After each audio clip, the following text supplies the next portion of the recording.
interesting. We come to you and we want to understand, first of all, what plays out, with travelers.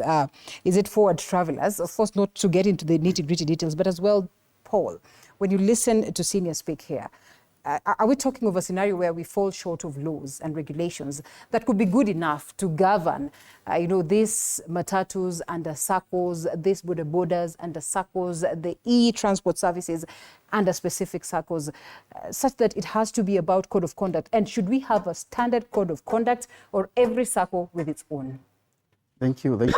Allow me, first of all, to extend my greeting to all the matatu operators and also to especially member of travelers and the board of directors who are also my bosses that allowed me to be here. First of all, I just wanted to tell you that we have a disconnect between the regulators and the Saccos or the operators. Okay. And the disconnect is coming from that they don't understand this business and they want to do it on the table, but you are doing the business on the ground. So I just wanted to challenge the structure of the government, how it have structured the regulator. Okay. Because to me, if we could have been accommodated in our regulations, I think in the NTSA, I think 1/3 of the board member should be coming from the matatu peoples.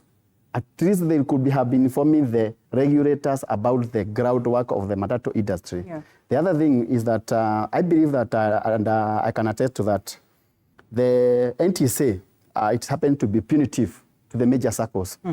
They suspended for travelers, our Sacco, and also they have now suspended for metros. I feel it's punitive because I believe that according to the ratios, I think those two major Saccos are the most compliant and the most disciplined in the town. All right, so, that it's unfair, okay. Yes, that's very unfair because if you look at the requirement to be a Sacco, to form a Sacco, is that vehicles.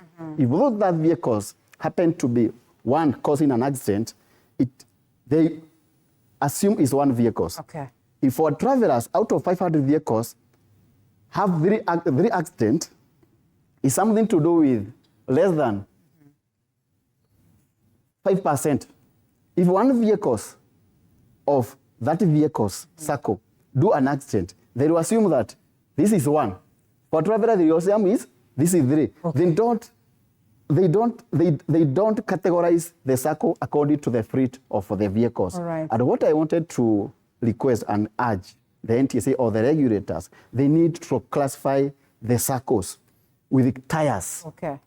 From 400 feet and above, wanaweka first tire. From 200 vehicles and above, second tires.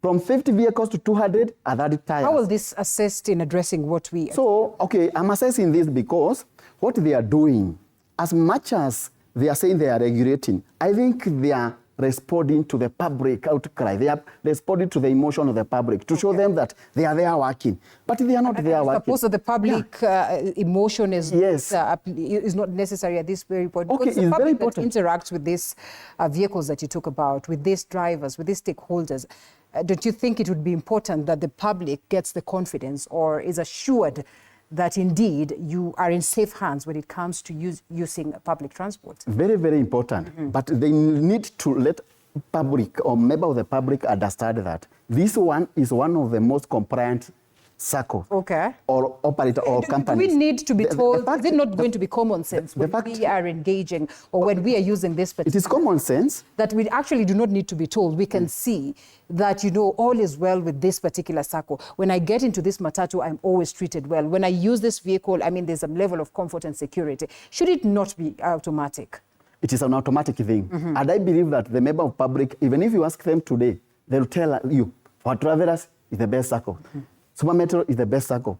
If you come to the NTSA, according to the act they have done about the suspending the Saccos, they will tell the NTSA will tell you they want to impress that the Super Metro is one of the worst Sacco or worst company in the transport. So there's a problem with NTSA. There is a problem with the NTSA. Have you people tried to address that with them? We have tried, and I wanted to blame also our predecessors, the former. The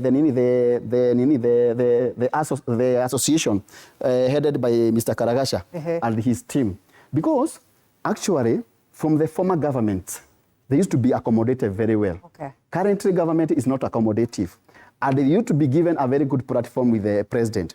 And some of the challenges that you are facing today, they could have arraigned them in a way that the NTSA need also to be on the ground to see what you are doing. Okay. In case they find as an incident like that one of the metro, they will be able to understand, was it the company negligence, was it the driver negligence, the conductor negligence, was it that the Sacco is not well managed? Because I believe that the most biggest Sacco will always be punished more. Because the member of public will be counting the numbers. They will not look at about the figures of the free that you're having. Okay, allow us to come to this other side, and we want to treat this, ladies and gentlemen, for purposes of this conversation.